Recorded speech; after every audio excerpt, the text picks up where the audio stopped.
Hi everyone, welcome back to Crafts for Grown-ups. It's been a while since we've done a YouTube video, but this one's a little bit tricky, so I figured we would work on it together. Today we are doing a cutout that says Fall Sweet Fall. Sorry, this is backwards in my video, but you'll see it up close and personal.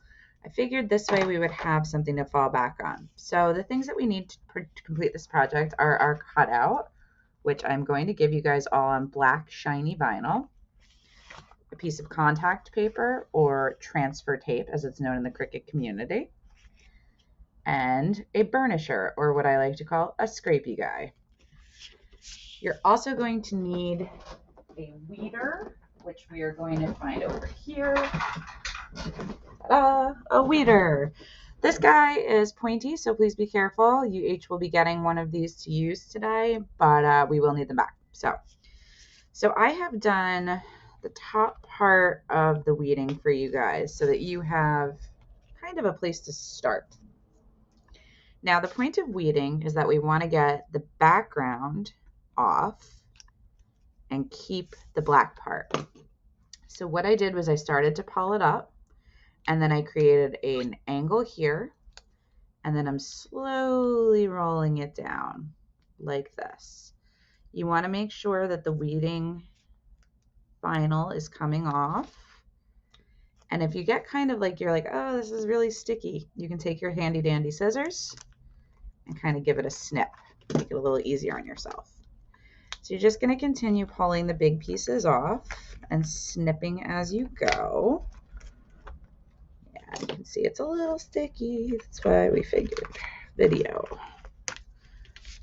And kind of just continue pulling and snipping, snipping and pulling.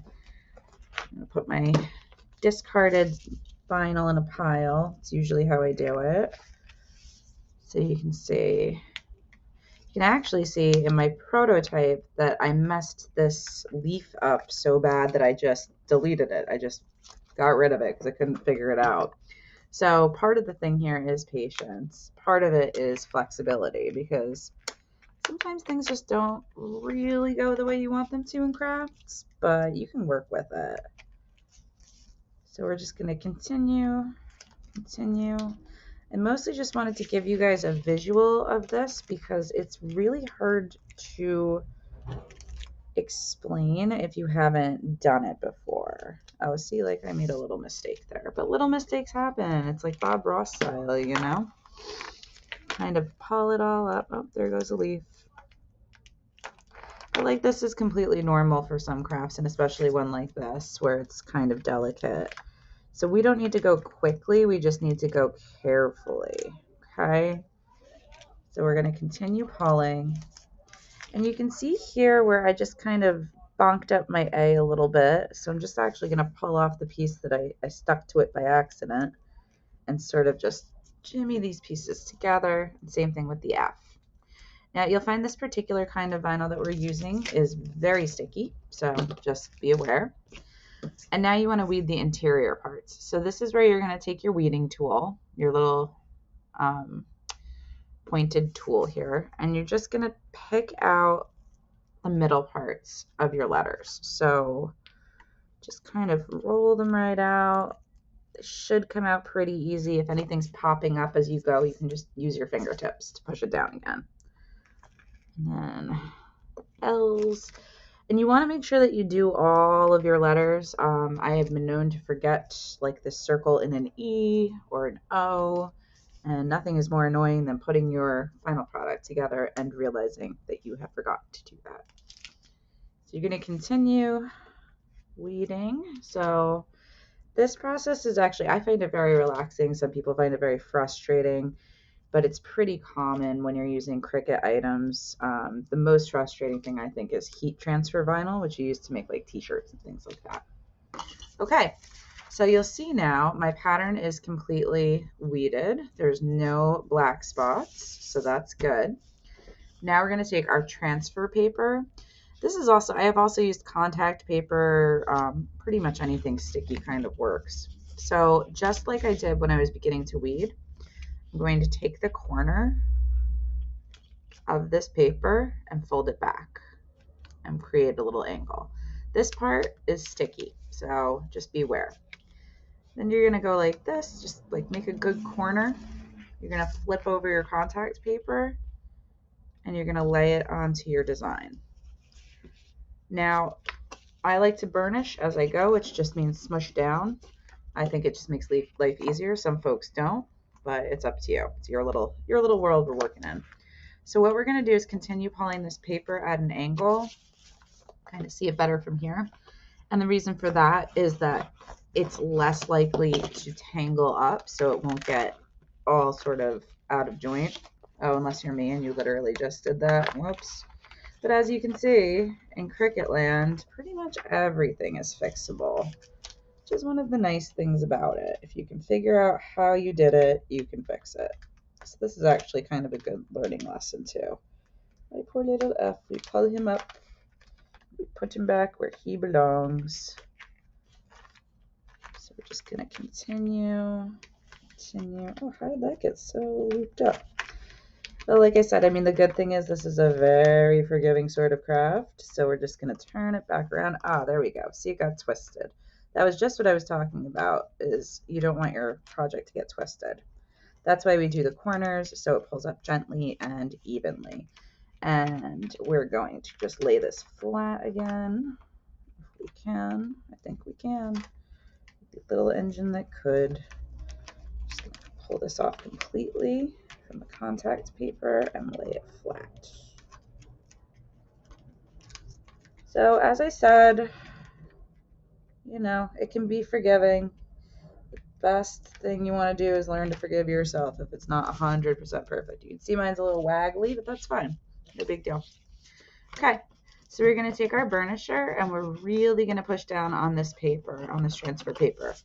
The reason for this is that we want your project to stick to this paper and not the backing. Okay, so you're going to just continue burnishing for a little bit, and the way you can check if it's ready, again, you're going to want to use your corners, okay? So we're going to peel back slowly, and your project should be coming up right along with the transfer tape. So again, slowly does it. Doesn't have to be fast. Slow is fine. Okay. So now you have your contact paper with your project on it. When you look at this, this is going to be backwards. It's forwards for you now because of my recording, but it's going to be backwards. Okay. So you're going to lay your project down on your piece of glass for your frame, and that's going to go sticky side down. Okay, and then you're going to take your burnisher. Your burnishers are going to look a little different than mine. This is the one that just comes with the Cricut. It's easy peasy. The ones I got you guys are more specifically kind of glass forward, I guess you would say. So it just makes more sense for glass to have, there's like a little piece of felt on the bottom here so you don't scratch your glass. So once you feel like you've burnished well, again, we're going to pull up a corner.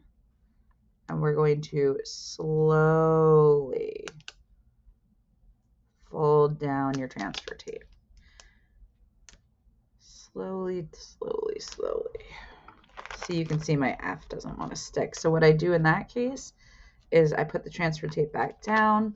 I actually use my thumb to burnish it a lot of the time, which they say that you shouldn't do, but even Babe Ruth held his bat wrong, you know, so it's just continually, slowly pulling this down.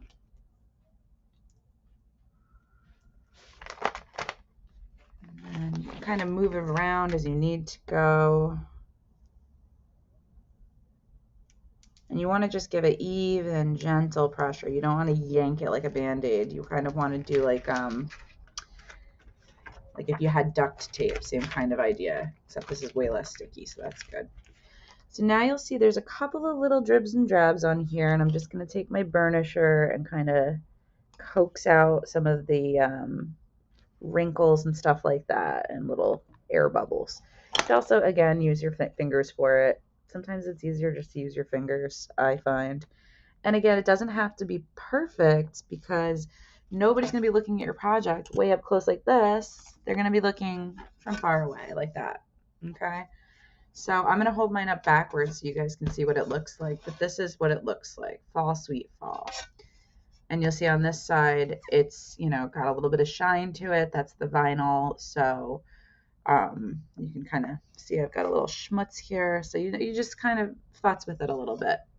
And that's it for the weeding part of this project. What we're going to do next is put a mat in our picture frame, select a background piece of scrap paper, and then you're done. Easy peasy.